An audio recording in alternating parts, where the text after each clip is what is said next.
प्रिय सज्जनों, परमात्मा की बनाए इस अद्भुत सृष्टि में सबसे उत्तम कृति मनुष्य ही है। यूं तो भगवान ने इस संसार में अनेकों जीव जंतु बनाए हैं।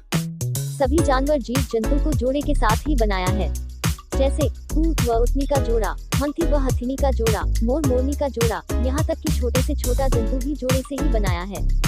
किंतु मनुष्य का जोड़ा स्त्री के रूप में प्रकृति की सबसे सुंदर जोड़ी है और सर्वथा उसके अनुरूप ही बनाया है।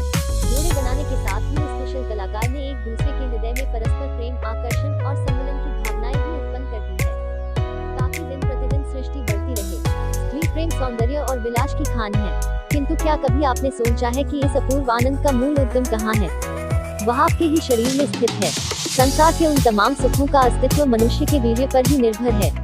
इसके बिना न तो पुरुष के लिए कोई आनंद शेष रह जाता है और न ही स्त्री के लिए, साथ ही सृष्टि वृद्धि का मूल प्रयोजन ही समाप्त हो जाता है। कहने का तात्पर्य यह है कि वीर्य ही हमारे जीवन का सबसे बहुमूल्य कोष है और इसकी रक्षा परमावश्यक है।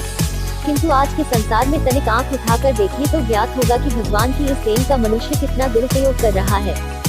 यही कारण है आज का संसार कलह, द्वेष, निंदा व पाप, भ्रष्टाचार का क्षेत्र बना हुआ है और हमारा जीवन नरक से भी बदतर होता जा रहा है। खेद का विषय तो यह है कि संसार के समस्त देशों का गुरु भारत आज इन बुराइयों में भी सबका गुरु बनता जा रहा है। इसका एकमात्र कारण हमारी अज्ञानता ही है। अब से कुछ 100 वर्ष पूर्व हमारे देश की मानवता क्या थी, हमारा पुरुषत्व और पराक्रम कैसा था कि सारा संसार लोहा मानता था। उस काल में स्वर्ग में क्या था जो हमारे देश में नहीं था। लोग समस्त सुखों को भोग आनंदमय जीवन जीते थे और आज हमारे देश के लोग भयंकरतम रोगों, भूखमरी, पापाचार आदि में ग्रस्त होकर पशुओं से भी दयाबीता जीवन यापन कर रहे हैं। निसंदेह आज हमारे देश का जीवन खून के आंसू रोने पर मजबूर है। फिर भी आश्चर्य की बात यह है कि लोग आंखें बंद किए अवनति की इस गर्त की ओर दौड़े ही जा रहे हैं और कभी पल भर के लिए भी विचार नहीं करते कि इसका परिणाम कितना दुष्कर होगा। हमारे जीवन का वह हरा भरा उद्यान है जिसमें बसंत की बहारें खिलौने किया करती हैं। संसार का कण कण खिले हुए पुष्प की भांति सुंदर दिखाई देता है।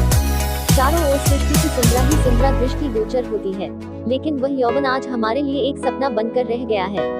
आज हमारा यौवन कुकर्मों, दुर्व्यसनों आदि के कारण प्रमेह, स्वप्न दोष, शीघ्र पतन और नपुंसकता आदि विविध रोगों का घर बन गया है।